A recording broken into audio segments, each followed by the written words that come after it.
जय श्री राम साथियों। मेरा नाम महंत दयानंद मुनि उदासीन संगत अमावा का मैं 2021 से नियुक्त परंपरा प्राप्त महंत हूँ, श्री महंत हूँ।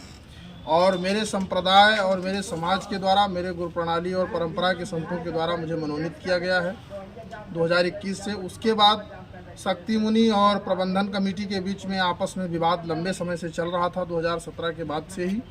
और वह मामला, ये लोग धार्मिक न्यास बोर्ड में दोनों पक्षों ने एप्लीकेशन दिया और दोनों पक्षों का एप्लीकेशन फर्जी करार करते हुए 2022 में ही रद्द कर दिया गया। उसके बाद 2023 में ऐसा नोटिफिकेशन निकाला गया अनुमंडल पदाधिकारी के द्वारा कि शक्ति मुनि को संगत से निकालकर और जो है संगत का खुले डाक से जो है उसका प्रबंधन व्यवस्था सुनिश्चित किया जाए।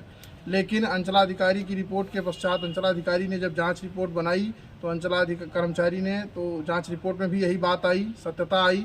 और उसके पश्चात धार्मिक न्यास बोर्ड ने पूरी क्रिया प्रक्रिया के बाद जब हमसे हमारा पक्ष पूछा गया तो हमने बोर्ड को अपना पूरा पक्ष रखा और शासन प्रशासन से पूरी रिपोर्ट मांगी गई। सारे रिपोर्ट को दिया गया, हमारे संबंधित संप्रदाय और श्री महंतों संतों से भी पूछा गया। सभी के सारे रिकॉर्ड बोर्ड में उपस्थित होने के पश्चात 2025 में मुझे न्यासधारी पद के लिए नियुक्त किया गया। उससे पहले अनुमंडल पदाधिकारी वहाँ के न्यासधारी होते थे और मैं महंत के रूप में 2021 से ही, जब शक्ति मुनि को वहाँ से प्रबंधन कमेटी ने ही उनको महंत बनाया था और प्रबंधन कमेटी ने ही हटा दिया। अब इसमें सबसे महत्वपूर्ण बात यह है कि प्रबंधन कमेटी 1992 से बिना बिहार राज्य धार्मिक न्यास बोर्ड से, यानी जो ट्रस्ट एक्ट अधिनियम 1950 है उससे रजिस्टर्ड नहीं है, न किसी एनजीओ एक्ट से रजिस्टर्ड थी और न वो किसी ट्रस्ट एक्ट से रजिस्टर्ड है। और उसके पश्चात वो एक केवल अपने गांव में ही 5-10 लोगों की कमेटी बना करके किसी आश्रम का संचालन किया जा रहा था। लेकिन महंत शत्रुघ्न दास की मृत्यु के बाद 1992 से लेकर 2025 तक सरकार को कोई लेखा जोखा नहीं दिया गया। कोई भी संस्था अगर होती है तो आर्टिकल 13(3) का अनुच्छेद 25-26 वो हमारे यहाँ सोसाइटी एक्ट भी है और जो परंपरागत महंत होते हैं वो जाकर के 13(3) का और जो हमारी विभिन्न संप्रदाय की जो धाराएं हैं उन धाराओं के अनुसार उनका निबंधन होता है, उनका रजिस्ट्रेशन होता है। लेकिन इसका कोई रजिस्ट्रेशन नहीं हुआ क्योंकि मठ का रजिस्ट्रेशन आज से नहीं, महंत शत्रुघ्न दास जी लेखा जोखा देते थे। लगभग 40 साल से जो है मठ का निबंधन है और पूर्व के सभी महंत का रिकॉर्ड धार्मिक न्यास बोर्ड में उपस्थित है। लेकिन शक्ति मुनि के द्वारा दुष्प्रचार करके लोगों को भ्रम फैला करके कि मैं वहाँ का विधिवत महंत हूँ, जबकि उनके कोई चादर पगड़ी का, साधु संतों का साथ का चादर पगड़ी का कोई प्रमाण उपस्थित नहीं है, ना उन्होंने बोर्ड में कभी दिया है। हमारे सारे प्रमाण बोर्ड में उपस्थित हैं और उसके आधार पर हमारी नियुक्ति हुई है और जिला प्रशासन ने मुझे वहाँ पदभार ग्रहण कराया।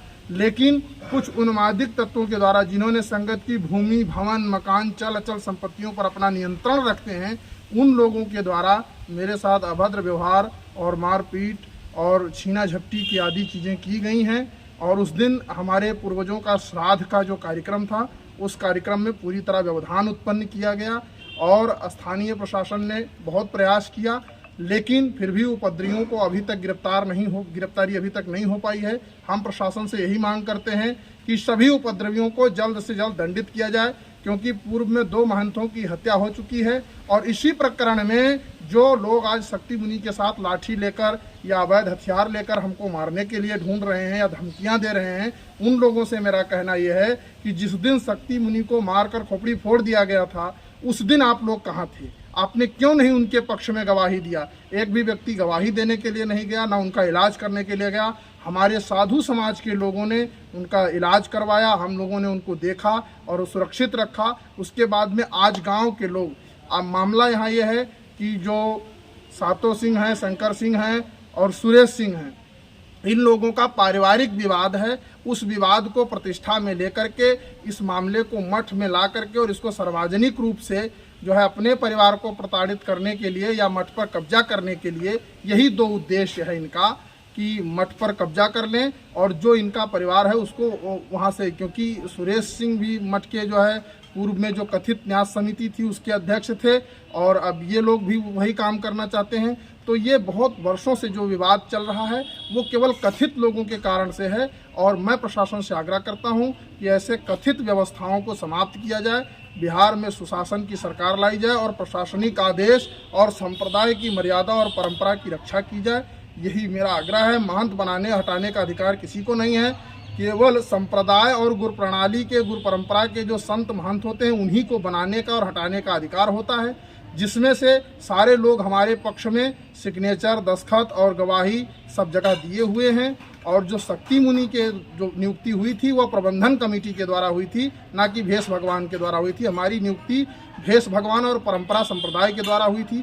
उनके ना गुरु शिष्य परंपरा का कोई भी व्यक्ति उनके साथ खड़ा नहीं है, ना उनकी कोई गुरु शिष्य परंपरा है।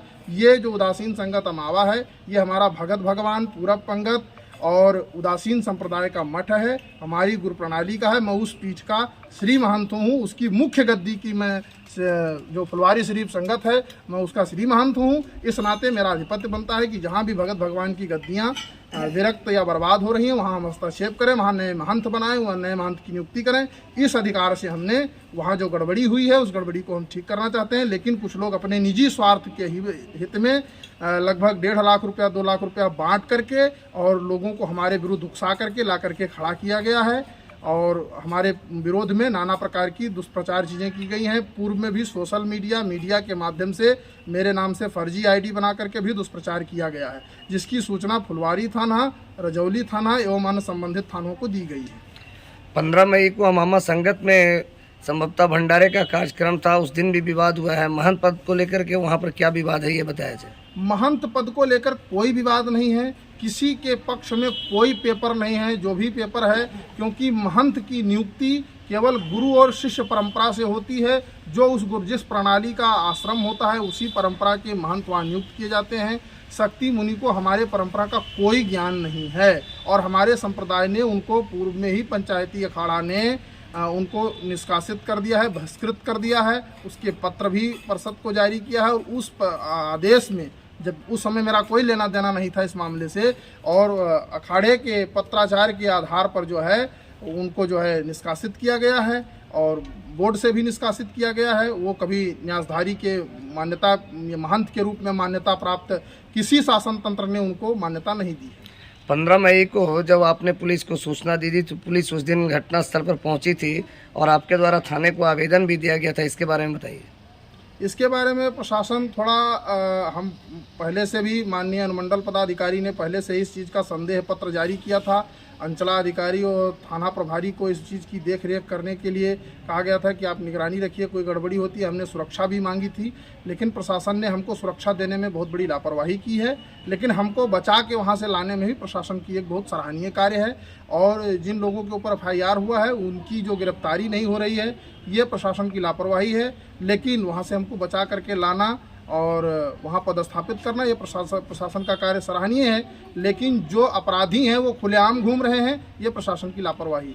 15 मई की घटना को लेकर के आपने बिहार धार्मिक न्यास परिषद को भी सूचना दी है? हाँ, सभी विभाग को संबंधित 16 पत्र हमने तैयार किए हैं और यहाँ से लेकर के हम मुख्यमंत्री,